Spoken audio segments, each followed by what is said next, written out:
Alright, what's going on, guys? This is the ring roadmap here. So that name still feels hella new to me, man. But anyway, today we're gonna do a comparison of Lomachenko and Usyk. Now, I thought about doing a Usyk versus Joshua post-fight breakdown, but the thing is, by the time I watched that fucking fight, everybody was already uploading their post-fight analysis on it, so I didn't want to make it repetitive anymore. That's why I'm just gonna make a different video, and I'm going to do a comparison on Uzek and Lomachenko. So let's get right into it. Okay, so the first thing I want to talk about with Lomachenko is his ability to use his footwork alone in order to cut the distance. This is something that it's very hard to do, especially in the heavier weights. And so we're gonna take a look at Usyk later on and see if he does the same thing.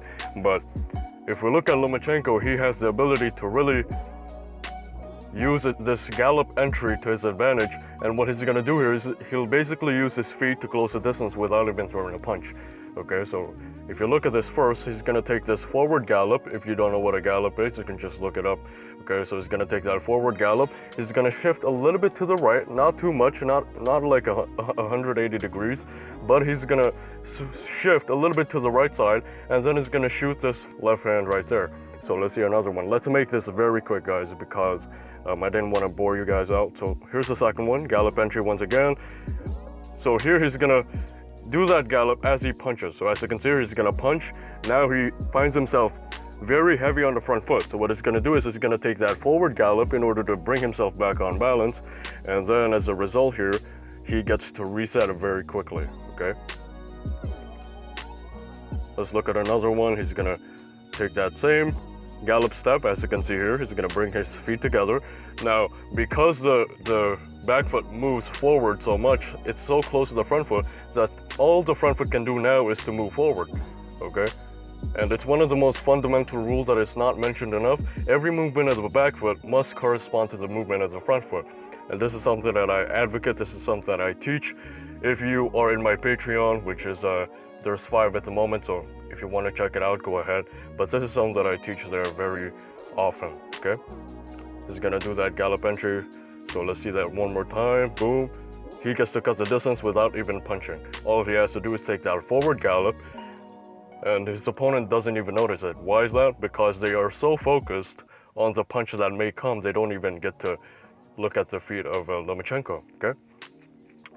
Next thing I want to talk about is the back foot drop, okay? So what he does here is that whenever he plans on stepping back, he puts all his weight on this back leg, and that's gonna force him to take an L step as a result. So as you can see here, he's so heavy on the back leg that he has no other choice but to take an L step. Now what does that do? That puts him away, or that puts him far from his opponent so that his opponent cannot chase him forward. Alright, so here he steps back, and the act of putting all his weight on the back leg inevitably forces him to take that L step. Why is that? Because we put our weight on the direction that we want to go to, okay? So if you put your weight on the back leg and you're an orthodox fighter, ideally you want to move to the right. If you put your weight on the front leg, which is the left leg, if you're an orthodox fighter, you are ideally going to move to the left side. Wherever you put your weight on, that's where you're gonna move. That's the direction that you're gonna move in, okay? Now there are exceptions such as shifts and whatever angle you want to make. There are different ways of doing this, but that's a fundamental rule, okay? So as you can see here, again, before he takes that L step, he puts all his weight on that back leg, and that makes it easier for him to move away. Let's see this next example again. He's gonna be so heavy on that back leg. Boom. Alright, so as you can see here, he's so heavy on that front leg, he's so heavy on the back leg, his front leg is almost lifted off the ground. And that forces him to take that L step and to move away from his opponent. We'll see if that's the similar thing with Uzek later on, but for now we're looking at Lomachenko, okay? Next thing I want to talk about is lateral gallops. What this means is that whenever he moves side to side, he's squared up. He's mostly squared up. He doesn't really stay in his stance whenever he's moving to the right side. He's a southpaw, okay? So let's see this one. As he moves to the right side, he takes those tiny gallops, and he doesn't really get out of that stance, or he stays in that squared up stance for a long time whenever he's trying to move to the right side. Here's a better angle, or here's a better clip, I should say.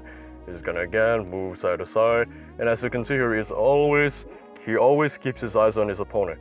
And that's why you don't really see Lomachenko pivoting that much whenever he's moving side to side. He mostly just stays squared up and he keeps his eyes on his opponent. Now that has a couple of pros, that also has a couple of cons. One of the main pros of that is that you can move side to side freely and quickly. The con to that is that your opponent finds you to be a wider target because you're squared up. So the left side and the right side is pretty much exposed whenever you are doing this. But Lomachenko compensates for that vulnerability by keeping his head away from the center and then leaning more to the right side. So as you can see here, as he moves to the right side, he's gonna keep his head away from the center. He has a cut here, so he's very careful. He keeps that right glove on the left side of his face, and then he moves to the right side. Let's look at a couple more lateral gallops here. Again, he's gonna do that same thing, keeping his head away from the center because he's squared up. He's very vulnerable. Both sides are very open. And so what he does to keep himself safe is that he just keeps his head away from the center. He keeps it more on the right side. And then he moves away, taking those tiny gallops, tiny lateral gallops. Next thing I want to talk about is the chicken wing left hand, which is sort of a technique that's not really taught. Why is that? Because it's very dangerous, guys. Whenever you tuck your elbows out when you throw the rear shot, most coaches will say, man, you're doing it wrong. But there's a purpose of this, okay? What I basically mean by a chicken wing left hand is this. You tuck your elbows out as you throw the left hand. Now, what is the process of this? It is an orthodox versus southpaw matchup, one of the main reasons why the chicken wing left hand is so good is because whenever we close the distance against the opposite stance, right, we have very little space to operate in. That's why if you see right here, when Lomachenko finally cut the distance, boom, if he decided to throw a straight left hand, which is not a chicken wing left hand, it's gonna be he's gonna have very little space to even have power on that shot. So what did he do? He compensates for that. He shortens the shot by tucking his elbows out. So as you can see, his elbows are tucked out. It's like a chicken wing. And then he threw that left hand right down the pipe. Okay, he didn't throw it straight. And the reason why is because he doesn't have the space to throw it straight. So let's see another example here, all right? Lomachenko will again have he'll have very little space to throw the left hand in. And so what's gonna happen here is he's not gonna throw a straight left hand. Instead, he's gonna throw that chicken wing left hand, which he does here, so that even if he's very close to Nakatani, he'll have the space or he'll have enough angle in order to land that shot and still have power behind it. Okay, because even though it's a chicken wing left hand, there's still some power behind that, and it's also more suitable for closer distances. And so you saw that right there. Here's another one here. He's gonna throw that chicken wing left hand once again. And the reason why is because, like I said, whenever you are fighting the opposite stance, you have less space than you think. And so here, even though it's very close to Nakatani, he still gets to place that shot. Boom, chicken wing left hand. Another one here, chicken wing left hand. So look at his elbows. Another advantage of this is that you can get to throw it upwards. It's like a shoulder press, right? Whenever you're doing the shoulder press, your elbows are naturally tucked out. And that's the same thing with this punch, okay? So he comes from a low position and then he gets to throw that shot upwards. So that's another advantage. Next thing I'm going to talk about is sneaking in those shots on the inside. And this is also the elbow tucked or the tucked out left hand that he threw a while ago. This is also connected to that. So as you can see here, he's going to give Nakatani the impression that he is safe from this distance. Why is that? Because they are super close to each other. But what Nakatani does not know is that Lomachenko is preparing him for a shot that's about to come, and he's not going to see it coming. So watch how he deceives Nakatani into thinking that he's safe from this position, when in fact he's not. And then he sneaks in this left hand, which is a very awkward left hand, but look at it, it lands, man. And you can see how much that one hurts. And then after that left hand, alright, after this left hand, he's gonna throw a right hook, and then that chicken wing left hand once again. Why is that? Because Lomachenko, because of his great footwork, most of the time he finds himself too close to his opponent. Because he is so good at cutting the distance, sometimes he cuts the distance too much, and as a result, he becomes too close to his opponent.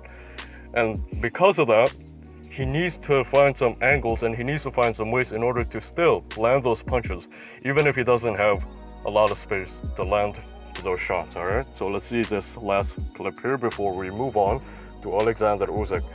So again, on this one, because Lomachenko is very good at cutting the distance, he finds himself too close to Nakatani, but notice how he still is able to land these punches regardless of how close Nakatani is. So that's it for Lomachenko. Let's now move on to Usyk and let's see some of the similarities and differences that they both have when it comes to their fighting style. So let's get right into Alexander Usyk. So now let's move on to Alexander Usyk. And one of the main differences that we'll see with Alexander Usyk is that he operates more on the jab, whereas Lomachenko uses more of his footwork in order to cut the distance. Alexander Usyk uses more of the jab, and that's why he gets countered more than Lomachenko. Another difference that we'll see. All right, so let's see the jabs first before we move on to other differences. So as you can see here, he operates more on the jab, and because of this, he doesn't really have a lot of time to step out too much because he commits more on this jab compared to Lomachenko. Lomachenko goes in, goes out, goes in, goes out. Whereas Usyk is willing to commit more on this jab because he sets it up more. And he uses it more than Lomachenko. He finds it to be his tool in order to cut the distance compared to Lomachenko, who relies more on his footwork, alright? So he uses more of the jab here, throws a couple of jabs to cut the distance, and then here it is again. He's willing to commit more on the jab, and he uses the jab more to cut the distance compared to his footwork. Now, don't get me wrong, he also uses his footwork, right?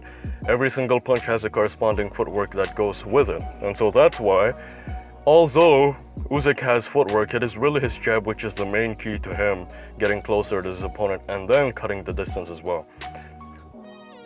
So, as you can see here, Tony will counter him. And the reason why he gets countered more than Lomachenko is because he's willing to commit more than Lomachenko. And this might sound like a disadvantage for Usyk when in fact it's not really. Why is that? Because you need power in the heavyweight division, guys. Especially now, this fight was in the cruiserweight division. But in the heavyweight division, you need more power. And in order to have more power, you have to be more willing to commit on your shots, okay? And so that's why this is more advantageous for Usyk. Although he's gonna get hit more, although he's gonna be more vulnerable than a Lomachenko, this is very advantageous for him. So as you can see here again, his way of closing the distance is by using his jab, and then from there he throws those uppercuts, those left hooks, those rear hooks. And so that's really the main difference. Another difference that he has over Lomachenko, or compared to Lomachenko, is he plants his feet more, which is very important in the heavyweight division because like I said, heavyweights have better chins. Heavyweights have a better ability to take punches.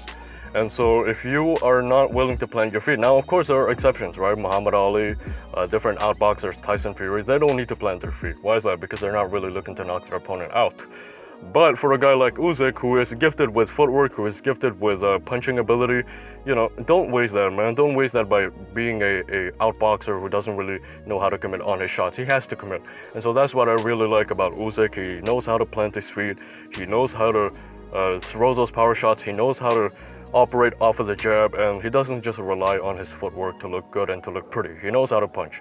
And so that was it for this video. Those are a couple of similarities and differences between them, and I will see you guys soon, man. It's been the Ring Roadmap here. Go to my Patreon if you want exclusive training, exclusive videos, and whatever you want. And I'll see you guys soon, man. Peace out.